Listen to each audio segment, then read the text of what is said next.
ராதே கிருஷ்ணா. இன்றைய பாசுரம் 12வது பாசுரம். கனைத்திலங் கற்றெருமை கன்று கிறங்கி நினைத்து மூளை வழியே நின்று பால் சோர நனைத்தில்லம் சேராக்கும் நற்செல்வன் தங்காய் பனித்தலை வீழ வாசற்கடை பற்றி சினத்தினால் தென்னிலங்கை கோமானை செற்ற மனத்து கினியானை பாடவும் இவாய் திறவாய் இனித்தான் எழுந்தீராய் ஈதில் பேருரகம் அனைத்தில்லத்தாரும் அறிந்தேலோரும் பாவாய்.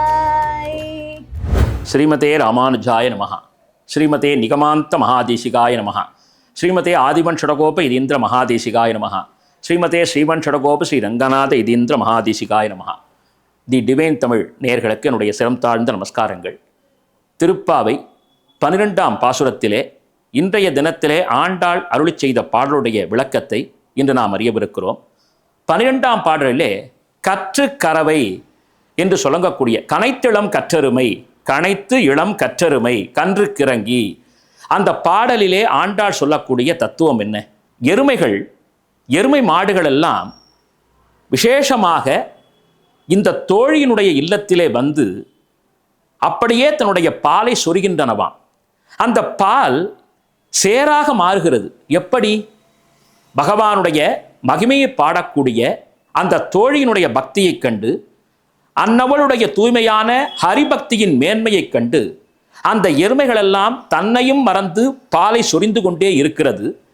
அப்படி அந்த பால் எல்லாம் அந்த மண்ணோடு சேர்ந்து சேராக மாறிப்போய் அந்த வீட்டு வாசலிலே எருமைப்பால் எல்லாம் சேராக மாறி இருக்கிறதாம்.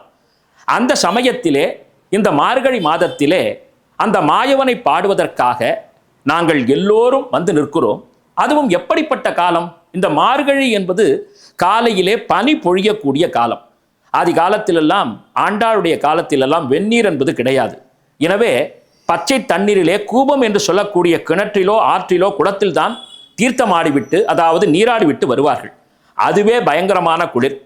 அந்த குளிரையும் சகித்து கொண்டு பகவானை பாடுவதற்காக வந்து நின்றால் கீழே எருமையின் பால் வழிந்து அதுவே சேராகி நிற்கிறது. அது வேறு குளுமை. இந்த 2 குளுமைகளையும் தாங்கிக் கொண்டு உன்னுடைய இல்லத்தின் வாசலிலே நின்று கொண்டிருக்கிறோம். எதற்காக?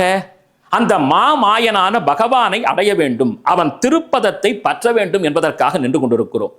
அந்த பக்தியின் முன்பாக இந்த குளிர் கூட எங்களை பெரிதாக நினைக்க விடாத அளவுக்கு அந்த பக்தி என்னை நிலைப்படுத்தி விடுகிறது.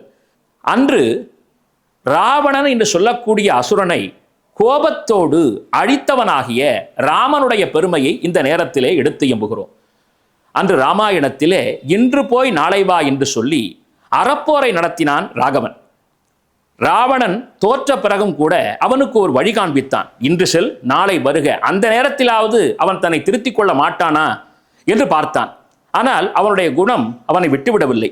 அந்த அசூர குணத்தால் ராகவனுடைய கையால் அவன் அழிந்து போனான்.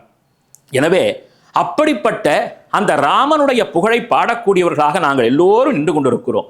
ஆனால் தோழியே, நீ என்ன செய்து கொண்டிருக்கிறாய்? பெருந்தூக்கம் தூங்கிக் கொண்டிருக்கிறாய்.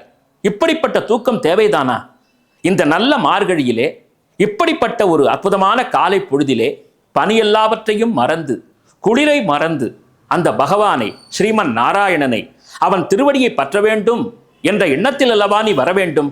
அதற்காகத்தானே நாங்கள் காத்து கொண்டிருக்கிறோம். வா, உன்னுடைய உறக்கத்திலிருந்து கலைந்து எழுந்து வா என்று ஆண்டாள் அழைப்பதாக இந்த பாசுரம் சொல்லுகிறது. இந்த பாசுரம் அந்த தோழிகளுக்கு மட்டுமல்ல, நம்மை போன்ற பக்தர்களுக்கும் உண்மையாக நம்முடைய அஞ்ஞானம் என்று சொல்லக்கூடிய தூக்கத்திலிருந்து நம்மை விடுவித்து கரை சேர்ப்பதாக இந்த பாடல் அமைகிறது. அந்த அடிப்படையிலே ஆண்டாளுடைய அடிமலரை பற்றி ஆண்டாள் சென்ற பாதையிலே நடந்து கண்ணனின் பதமலரை அடைவோம். ஓம் நமோ வெங்கடேசாய.